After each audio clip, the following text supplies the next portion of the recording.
അതെ ഇന്ന് പണിക്കോണില്ലേ? ഇന്നൊരു മൂടിലടി. ഇന്നലെ പോയില്ല. അത് നീ പറയരുത്. ഇന്നലെ ഞാൻ ചോറും തോന്നി വർക്കിംഗ് ഡ്രസ് ആയിട്ട് പണി ഞാൻ ഉഷാറായിട്ട് ചെന്നതല്ലേ. അപ്പൊ കൂടെ ഉള്ളവന് മൂടില്ല. അവനെ മൂടാക്കണ വിദ്യ എനിക്കറിയാൻ പാടില്ല. അതുകൊണ്ടല്ലേ തിരിച്ചു വന്ന. അല്ലാണ്ട് നിനക്ക് പണിക്കുവാൻ മടിയായിട്ടൊന്നുമല്ല. ഓ പ്രത്യക്ഷപ്പെട്ട ഒരു ഭാര്യയും ഭർത്താവും അവരുടെ ജീവിത പ്രശ്നങ്ങൾ ഡിസ്കസ് ചെയ്യുമ്പോ അതിന്റെ ഇടയിൽ കയറി തലയിടാൻ നിങ്ങൾക്ക് നാണാവൂല തള്ളേ. ജീവിത പ്രശ്നോ? ചേട്ടൻ പണിക്ക് പോകാൻ ഇവിടെ പറഞ്ഞോണ്ടിരിക്കണേ. അതെ, രണ്ടും കൂടി രാവിലെ തന്നെ ജോയിന്റ് ആയി കിടന്നാ.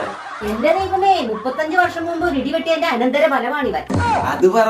ഇടി വെട്ടിപ്പോഴല്ല ഞാൻ ഉണ്ടായേ. വെറുതെ ഇങ്ങനെ കരിഞ്ഞുണങ്ങിയിരിക്കണം. നിങ്ങൾക്ക് ആ ഇടി മിന്നലുള്ളപ്പോ എന്നൊന്ന് പ്രസവിച്ചുകൂടായിരുന്ന ആ മിന്നലിന്റെ വട്ടടിച്ച് കുറച്ചെങ്കിലും വരുത്തുന്നേ. അതല്ല, 35 വർഷം മുമ്പ് ഒരു രാത്രി ഇടിവെട്ടി വെച്ചിട്ട് നിന്റെ അപ്പച്ചനും ഞാനും കൂടി ഒന്ന് എഴുന്നേറ്റു. എന്നിട്ട് പിന്നെ ഞങ്ങൾ ഉറങ്ങിയിട്ടില്ല. അതിന്റെ ഫലമാണ് ഇവൻ. ഓ ആ ഇടി ഇന്ന് രാത്രി ഒന്നും വെട്ടായിരുന്നു. എന്തിനി? ഞങ്ങൾക്ക് കാണണ്ടേ ഒരു ഫലം. എന്നിട്ട് ആര് ചെലവിന് കൊടുക്കും? നിങ്ങൾ കൊടുക്കണ്ട.